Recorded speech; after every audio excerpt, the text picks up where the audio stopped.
ফিরে এলাম বিরতির পর। এবার সরাসরি যে খবরের দিকে চোখ রাখবো, বাগুইআটির তদন্তভার গ্রহণ করেই তৎপর সিআইডি।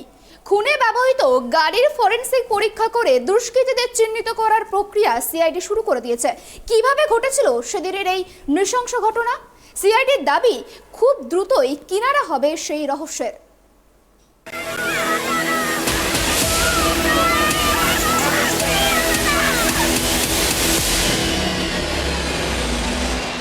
ওসিকে ক্লোজ করা হলো, এর তদন্ত সিআইডির হাতে দিয়ে দেওয়া হয়েছে।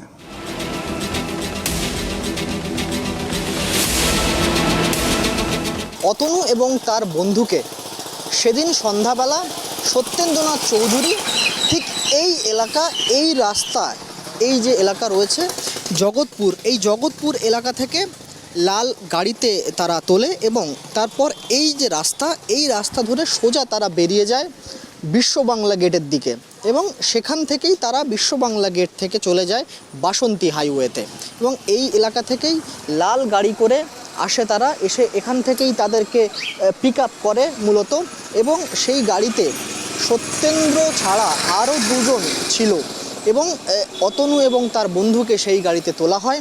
মোট 5 জন এই এলাকা থেকে গাড়িতে ওঠেন এবং তারপর সোজা এই রাস্তা ধরে তারা চলে যায় বিশ্ব বাংলা গেটে।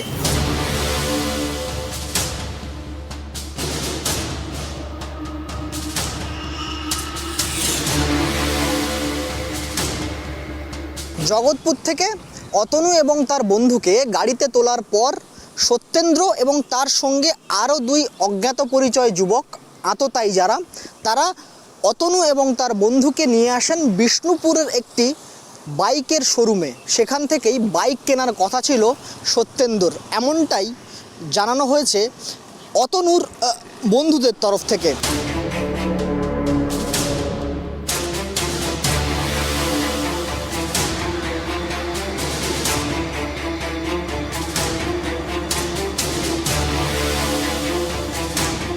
তখন অবধি হয়তোবা অতনু বা তার বন্ধু এটা আন্দাজি করতে পারেনি যে তাদের সঙ্গে ঠিক কী ঘটতে চলেছে, আর তাই এই সত্যেন্দ্র এবং তার 2 বন্ধুর সঙ্গে তারা এই শোরুমে বাইক কেনার উদ্দেশ্যে এসেছিল, কিন্তু পরবর্তীতে পরিণামটা ভয়ঙ্কর।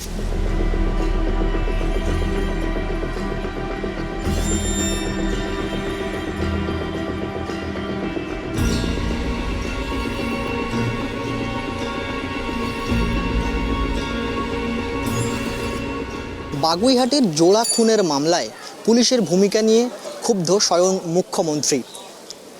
বুধবার নবান্নের রিভিউ মিটিংয়ে ধমক দিয়েছেন বিধাননগর পুলিশ কমিশনারেটের কমিশনারকে এবং পাশাপাশি ক্লোজ করা হয়েছে বাগুইআটি থানার এএসআই এবং ওসিকে এবং মুখ্যমন্ত্রী নির্দেশ দিয়েছেন এই তদন্ত অতি দ্রুত বন্ধ করতে হবে এবং এর কিনারা করতে হবে, যার জন্য এই যে কেস, সেই কেসটি বাগুইআটি থানার থেকে অর্থাৎ বিধাননগর পুলিশ কমিশনারেটের হাত থেকে নিয়ে দিয়ে দেওয়া হয়েছে সিআইডিকে এবং সিআইডি ইতিমধ্যেই তদন্তভার গ্রহণ করেছে। গতকাল রাতেই সিআইডি পৌঁছেছিল এই থানায় এবং সমস্ত নথি গ্রহণ করেছে তারা এবং আজকে সকাল থেকে বাগুইআটি থানার চত্বরে যে গাড়িটি করে এই অপরাধ সার্থকতা পেয়েছে, অর্থাৎ যে গাড়িতে করে এই খুন দুটি করা হয়েছে, সেই গাড়িটি আগেই সিজ করেছিল পুলিশ এবং সেই গাড়ির ফরেনসিক টেস্ট হচ্ছে। সিআইডির ফরেনসিক টিম তারা এখানে এসছেন এবং বিশেষ ধরনের এক পাউডার ব্যবহার করছেন, বিশেষ ধরনের কেমিক্যাল ব্যবহার করছেন তারা, সেটা সমস্ত গাড়িতেই, সেটা গাড়ির হাতল থেকে স্টিয়ারিং এবং এমনকি সমস্ত যে ভিতরে বসার সিট থেকে শুরু করে সমস্ত জায়গাগুলিতে তারা এই কেমিক্যাল ব্যবহার করছেন এবং পুঙ্খানুপুঙ্খরূপে পরীক্ষা করে তারা আততায়ী যারা ছিলেন তাদের কোনো রকম চিহ্ন খোঁজার চেষ্টা করছেন এবং গতকাল এই কেস নেওয়ার পরই সিআইডি তরফ থেকে জানানো হয়েছিল যে খুব তাড়াতাড়ি এই কেস ক্লোজ করে দেওয়া হবে। তারা ইতিমধ্যেই আততায়ীদের ট্রেস করা শুরু করে দিয়েছে।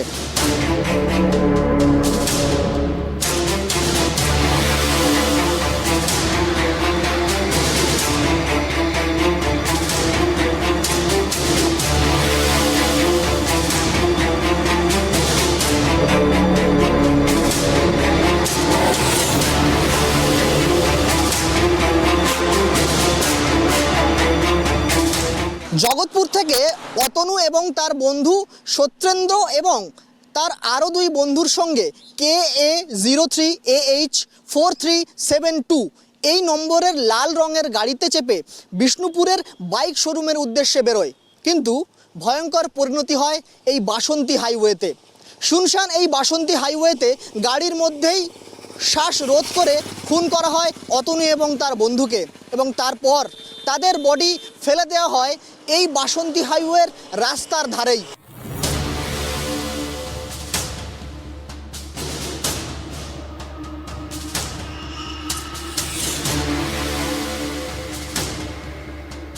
শুনশান বাসন্তী হাইওয়েতে দুই ছাত্রকে খুন করার পর চম্পট দেয় দুষ্কৃতীরা।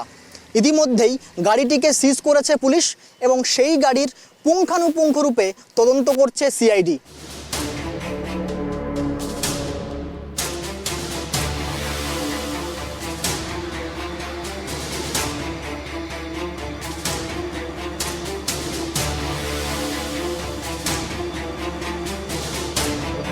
ইতিমধ্যেই সিজ হওয়া গাড়িটির ফরেনসিক পরীক্ষাও করেছে সিআইডি, এবং সিআইডি আরও জানাচ্ছে অতি দ্রুতই দুষ্কৃতীদের চিহ্নিত করে তাদেরকে দৃষ্টান্তমূলক শাস্তি দেওয়া হবে।